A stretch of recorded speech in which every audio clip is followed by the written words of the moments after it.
प्रभु यीशु में प्यारे भाई बहनों, हम 40 काल में प्रवेश कर चुके हैं। 40 काल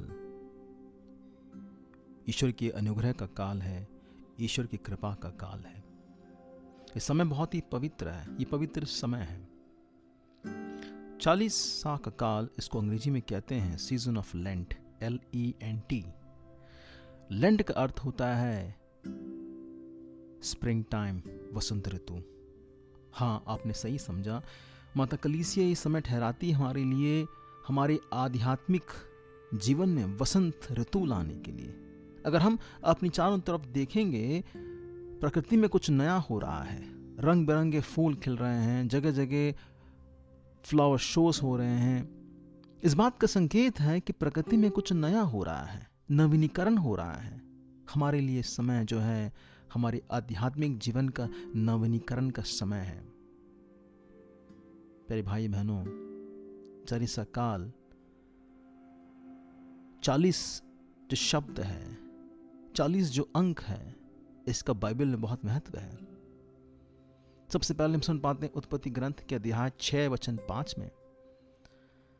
जब नूह के वक्त ईश्वर देखता है कि पूरी पृथ्वी में मनुष्य घिनौने पाप में गिर चुका है, ईश्वर को बहुत दुख होता है।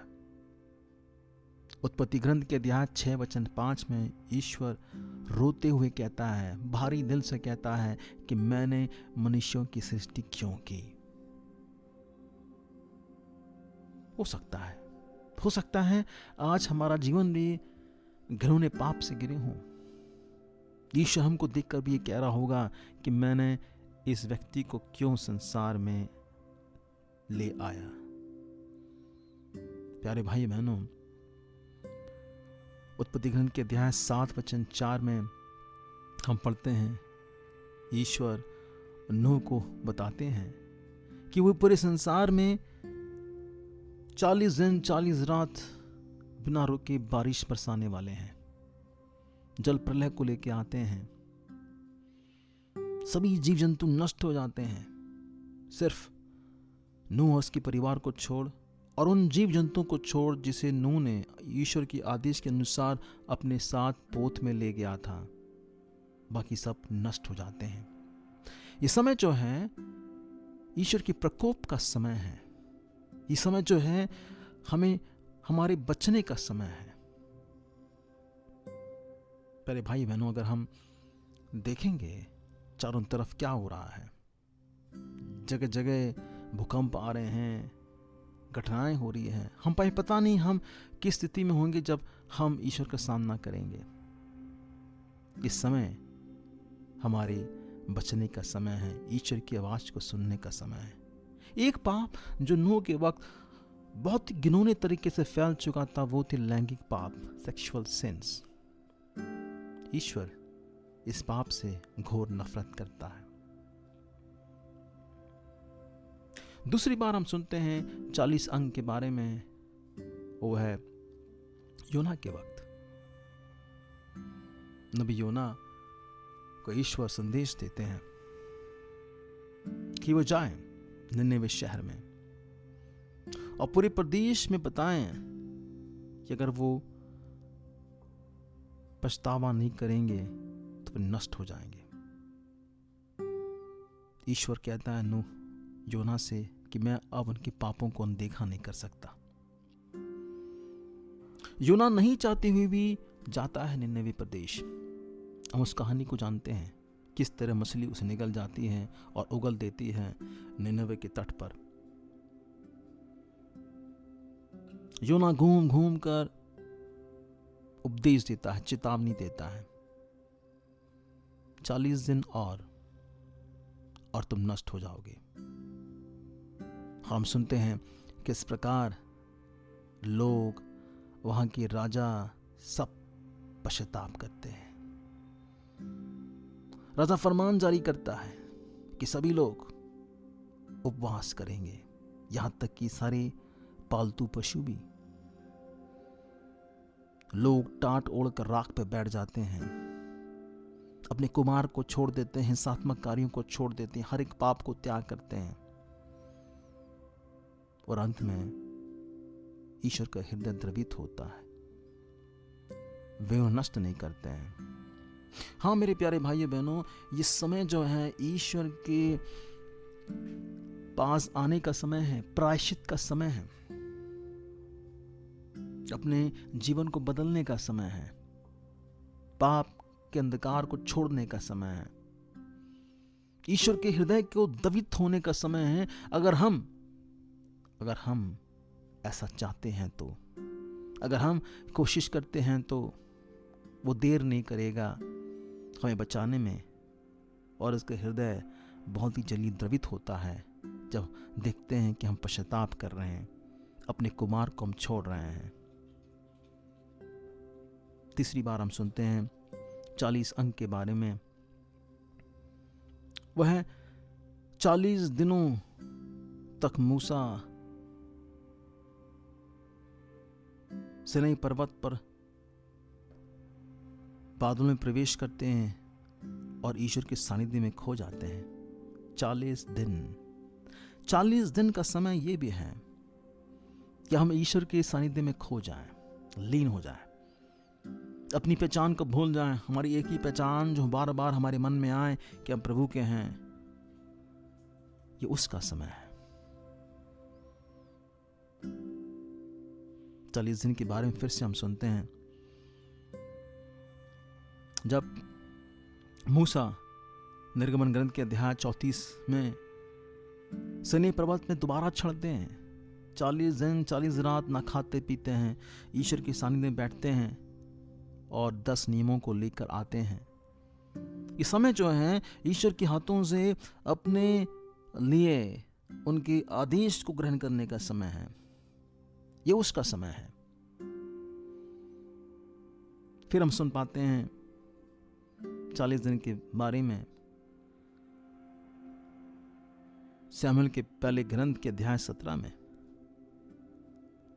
जब गोलियत फिलिस्तीन की ओर से पूरे इस्राएल को ललकारता है, युद्ध के लिए ताने मारता है, उनकी मजाक उड़ाता है, और इस्राएल में कोई भी नहीं होता है जो गोलियत का सामना कर सके। 40 दिन लगातार गोलियत ताने मारता है, ललकारता है। दाऊद चाहता है, योद्धा नहीं है, गडरिया है, एक बालक है, और वो लड़ता है गोलियत से। और हमें पता है कैसे दाऊद गोलियत को मार गिराता है। प्रभु यीशु में प्यारे भाइयों बहनों, इस समय जो है युद्ध का समय है, अपनी कमर कसने का समय है, शैतान को परास्त करने का समय है। हाथ पर हाथ धरे बैठने का समय नहीं है, उठ के चलने का समय है। 40 दिन की बात हम फिर से सुन पाते हैं राजाओं के पहले ग्रंथ में। नबी एलिया को इज़राइल की दुष्ट रानी जजरेल शपथ खा कर कहती है इसे मरवा डालेगी। 24 घंटे का समय देती है वो। एलिया भागता है 40 दिन 40 रात लगातार चलता है और होरी पर्वत पर पहुंचता है, तो वहां जाके वो आराम करता है। 40 दिन 40 रात हमारे लिए ईश्वर की ओर बढ़ने का समय है, अपने डरों से दूर हटने का समय है, ईश्वर के पास भागने का समय है। प्यारे भाइयों बहनों, हम फिर सुनते हैं 40 दिन के बारे में, जब प्रभु यीशु अपने पुनरुत्थान के बाद, मृत्यु में जुटने के बाद 40 दिन लोगों से मिलते हैं, शिष्यों से भेंट करते हैं। प्रभु से भेंट करने का समय है, ये ईश्वर से बात नहीं करने का समय है। ये समय पवित्र है। हमारे लिए 40 का प्रेरणा कहां से आता है? हाँ, हमारे लिए 40 काल का प्रेरणा आता है प्रभु यीशु के उस 40 दिन की तपस्या से। मरुभूमि में बिना खाए पिए वो प्रार्थना करते हैं पिता से, पिता के आदेशों को ग्रहण करते हैं, योजनाओं को समझते हैं, और फिर वो अपनी सार्वजनिक जीवन को जीते हैं। हम स्मृति में रखते तो हैं 40 का उपवास प्रार्थना, लेकिन हमारी निगाहें जो हैं, ये तैयारी हम कर रहे हैं, 6 हफ्ते बाद हम मनाने वाले हैं ईस्टर का पर्व, पास्का पर्व। तो हम मनन करेंगे इन दिनों में प्रभु यीशु के दुख भोग पर, उनके पीड़ा सहन पर, उनके शिक्षाओं पर, और जीवन में अमल करेंगे इन शिक्षाओं पर। पर भाई बहनों, ये 40 का समय हाथ से जाने ना दे, इसे गवाए नहीं, इसे गवाए नहीं। गंवाना आसान है। हर साल की तरह हम भी कहें चलो आता है 40 काल और कुछ ना करें, लेकिन समय को बनाना है अनुग्रह का समय, आशीष का समय, कृपा का समय। ईश्वर चाहता तो है, लेकिन हमें जो करना है, हमारा योगदान वो हम ही दे सकते हैं।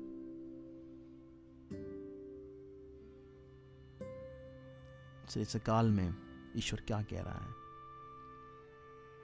कि हम अपने कपड़ों को फाड़ के नहीं, लेकिन हृदय से पश्चाताप करते हुए लौट आए प्रभु के पास, रोते और शोक मनाते हुए। रोना किस बात का है? रोना इस बात का है कि इतने अच्छा भला प्रभु, प्रेमी प्रभु, हमने इस प्रभु को कितना ठेस पहुंचाया है, आहत किया है हमने, उनका तिरस्कार किया हमने उनकी अच्छाई को याद ही नहीं किया है। हमें समय नहीं मिला है कि मुड़ के देखें, हमें सब बलिदान में आने का समय नहीं मिला है, प्रार्थना बैठने का समय नहीं मिला है। प्रभु की अच्छाई को हमने बड़ी सरलता से ले लिया है, हल्के से ले लिया है। रोना है इसके लिए हमें। कहते हैं संत पेतरुस प्रभु यीशु के 3 बार तिरस्कार करते हैं कि वो नहीं जानते उन्हें, लेकिन इसके बाद वो रोए हैं, वो रोए हैं, इतना रोते हैं, कहा जाता है कि उनके चेहरे पर, आंखों के नीचे 2 लकीर बन जाती हैं। पश्चाताप का समय है प्यारे भाई बहनों, शोक मनाने का समय है, शोक मनाने का समय है कि हमने पाप किया है, गलत किया है। यूहन्ना के सुसमाचार के अध्याय 1:11 में हम पढ़ते हैं, किस तरह हम पढ़ते हैं कि प्रभु यीशु संसार में आए, ज्योति संसार में है, वे अपने लोगों के पास आए और अपनों ने उनका तिरस्कार किया। तिरस्कार क्यों किया वो भी हम जान पाते हैं यूहन्ना के सुसमाचार के अध्याय 3:19 और 20 में, कि लोगों ने ज्योति से बढ़कर अंधकार से प्यार किया। उन्हें अंधकार ज्यादा पसंद था और डरते थे अगर ज्योति में आ जाए तो उनके कुमार कुकर्म प्रकट हो जाएंगे। बहुत से लोग हैं हमारे बीच में, उन्हें अच्छा लगता है जैसे वो जी रहे हैं, पाप में जीवन जानते हैं, लेकिन उन्हें ठीक है, वो खुश हैं उसमें। अगर कोई कुछ कहें नाराज होते हैं। ऐसा ही चाहिए जीवन। हम भी तो पाप में जीवन के साथ समझौता तो नहीं कर लिया कि हम भी इसी जीवन में खुश हैं? पाप में हम रंगे हुए हैं, लपे हुए हैं, लते हुए हैं। कैसे हम जी रहे हैं? कैसे हम जी रहे हैं? 3 प्रमुख बातें हैं 40 काल में, है कि नहीं? 3 बातें हमें करना है। पहला उपवास। उपवास में क्या होता है? फास्टिंग जिसे हम कहते हैं, खाना छोड़ना उपवास है क्या? उपवास मतलब हमें वास करना है प्रभु के साथ। उपवास प्रभु वास है, वो प्रभु में वास करना ही उपवास है। वो फास्टिंग, वो उपवास मुझे प्रभु में वास करने में मदद नहीं करती है या प्रेरणा नहीं देती है, वो उपवास बेकार है, कोई फायदे का नहीं है, दिखावा है, झूठा है। उपवास हमें प्रभु के प्रेम में वास करने के लिए प्रेरणा देना चाहिए। My fasting should lead me to feasting in God. प्रभु में उल्लसित होने का समय है। कैसे हम फीस्ट करेंगे प्रभु में? प्रभु यीशु कहते हैं मनुष्य सिर्फ रोटी से नहीं जीता परंतु ईश्वर के मुख से निकले हर एक वचन से जीता है। इश्क एक वचन से हमारे हृदय को, हमारी आत्मा को भरने का समय है 40 काल।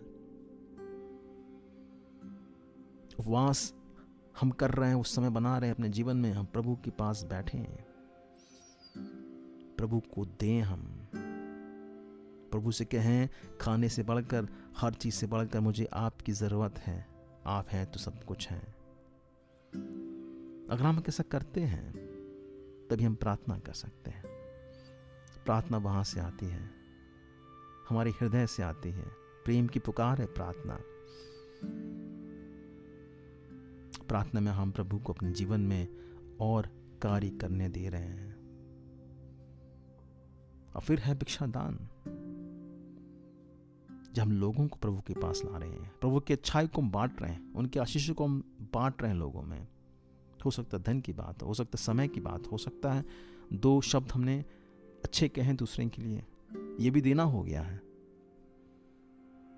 प्यारे भाई बहनों, चालीसा का समय बहुत ही पवित्र समय है, पवित्र समय है। दूसरों को देखकर नहीं, दिखाने के लिए नहीं, पर हमें ये जिम्मेदारी अपने आप पर उठाना है कि मेरे लिए इस समय प्रभु ने दिया है और मैं इसे गवाऊंगा नहीं, मैं उसे पूरी तरह जीने की कोशिश करूंगा। और इस विश्वास के साथ हमें जीना है 40 काल।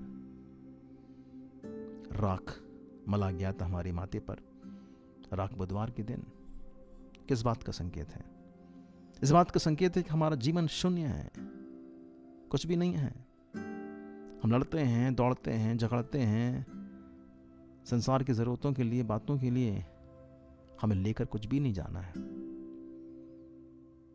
थोड़ा समय हम मनन कर लें हमारी शून्यता पर, जीवन की अस्थिरता पर, कि हमें सबको जाना है एक दिन।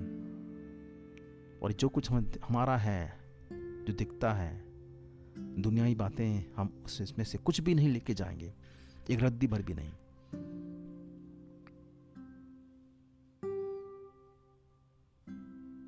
राख इस बात का प्रतीक है प्यारे भाई बहनों। आइए हम प्रार्थना करें कि 40 का समय, ये काल, हम वाकई में, सच्चाई में, ईमानदारी से प्रभु से जुड़ें। प्रभु की प्रचुर मात्रा में उनके अनुग्रह, कृपा हम सब पर हो। आमीन।